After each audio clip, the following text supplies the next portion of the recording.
Hello Physics Lancers. Today we're going to analyze combination circuits. These are circuits that are neither all series nor all parallel, but some combination of both. And we're going to put our information in the RVIP chart.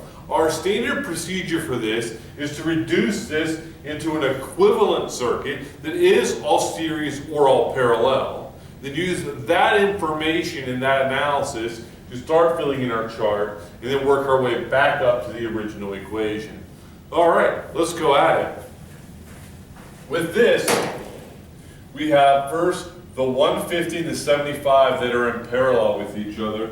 And so I want to begin by analyzing that branch and ask myself what single resistor could replace the 150 and the 75 ohm resistor. Now they're in parallel. You can use your calculator and calculate the equivalent resistance of those two resistors. And so that would be 150 to the minus 1 plus 75 to the minus 1, whole thing to the minus 1, and we get 50 ohms. So what I did there, to get the equivalent resistance for these, I said that would be 150 to the minus 1 power plus 75 to the minus 1 power, whole thing to the minus 1 power, and you're going to get 50 ohms. And so that allows me to draw the equivalent circuit where I have 12 volts, 80 ohms, and then there I have the 50 ohms, which isn't an actual resistor, but I know that those two will act like a 50 ohm resistor. So I can pretend like that's a 50 ohm resistor. Now I can analyze this like a series circuit and do the same analysis I would for a series circuit, applying what information I can. So in a series circuit, I know my total resistance for this, 80 plus 50, is going to be 130. I can get the total current going throughout this circuit using I equals V over R. That's going to be 12 volts divided by the 130 ohms. And 12 divided by 130 is going to be a small number. I'll grab on a calculator. 0.0923. And that is rounded in amperes. 0.0923, we only have two sig figs there. I'm going to assume both the 8 and the 0 there are significant, and so we're just going to go with 0.092. Now the question becomes, with 0.092 amps, that will be the current through the 80 and the current through the 50. But the 50 is not a real resistor, but I do know the current through the 80 is going to be 0.092 amps. Because that is an actual resistor that I have on my RVIP chart. So I was able to write that current down.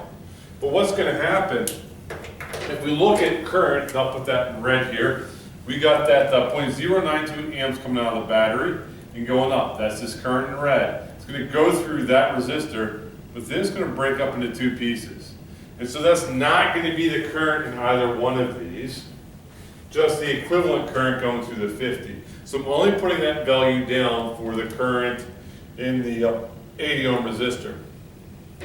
I can, however, continue playing with this equivalent circuit and get the voltage for both here and here. Because voltage equals current times resistance, so V equals I times R. So I can say 0.092 amps times 80 ohms. And I'll get the voltage for that 80 ohm resistor. And we get 7.4 volts. Then I can get the equivalent result of voltage over the 50 ohm resistor, applying the same trick, V equals IR. That's going to be 0.092 amps times 50 ohms.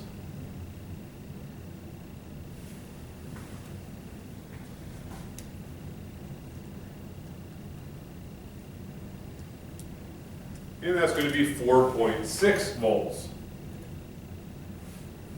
Now, For the 80 ohm resistor, we know we have that 7.4 volts because that's an actual resistor. But the 4.6, that's not an actual resistor. But wait a minute, what stays the same in parallel? Voltage does. So because voltage is the same in parallel, it doesn't matter that these are in parallel, they still have the same voltage. And so they are both going to get the 4.6 volts. Isn't that beautiful? We can then get the equivalent currents here just by taking voltage divided by resistance individually. And so I'm going to go ahead and do that. I'll switch up my color. I equals V over R. So 4.6 divided by 150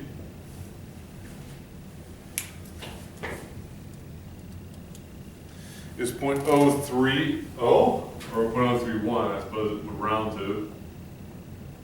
0.031 amps. The current here is going to be, again, V divided by R. That's 4.6 volts divided by 75 ohms.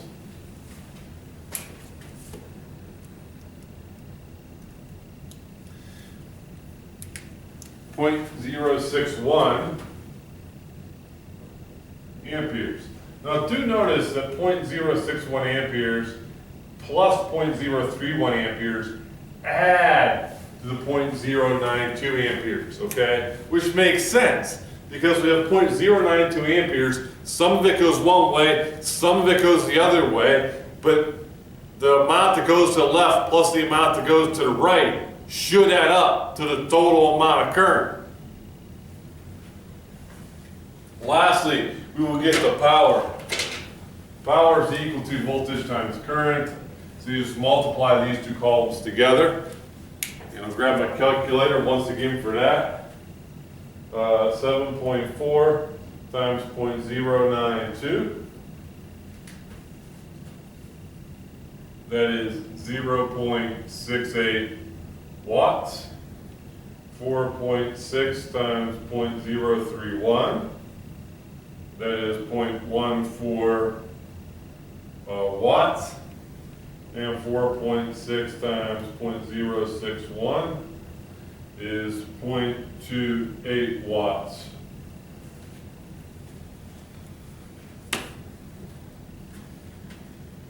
That's how you do a combination circuit. Now it's time for you to try one. So,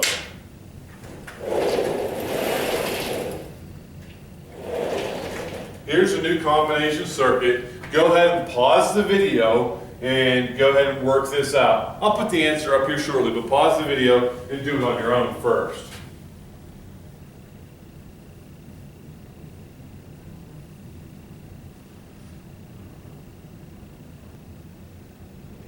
Okay, the first thing you might get is that the total amount of current is 0.11 amps. I got that by finding my equivalent resistance for the 100 and the 400 ohm resistor is 80 ohms, because in parallel, total resistance is going to decrease. Then the 180 in series gives you 180 total. 20 divided by 180 is 0.11 amps. Where does that go? Well, that's going to go through the 100 ohm resistor and then be split up between the other two. So for the, I'm going to say my top 100 ohm resistor gets the 0.11 amperes. Then I'm going to use V equals IR for each of these resistors. So V equals I times R. That's 0.11 amps times 100 ohms. That is 11 volts. Here, I'm going to have V equals IR, 0.11 amps times 80 ohms.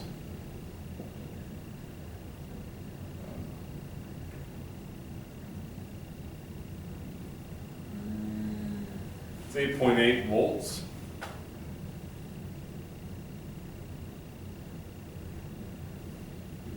Notice it doesn't quite add up to 20. That's a little bit for rounding, or 0.2 off. If we were to round this up to a whole volt, we get 9, and 9 plus 11 is 20. So there's a little bit of rounding going on. That's 8.8 volts there. Okay? So we can go ahead and apply those voltages over here. Keeping in mind the top 100 ohm resistor is going to have the 11 volts, but the other two in parallel to each other will share the 8.8 volts.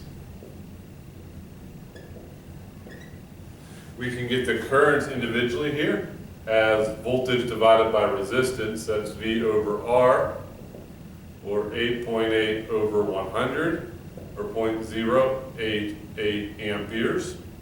Here, V over R, 8.8 over 400, and 0.022 amperes, noticing that more current takes a path of least resistance. Lastly, we'll get the power.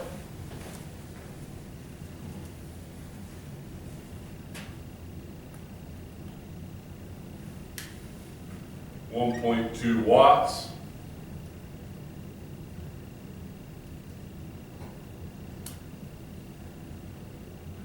0.77 watts.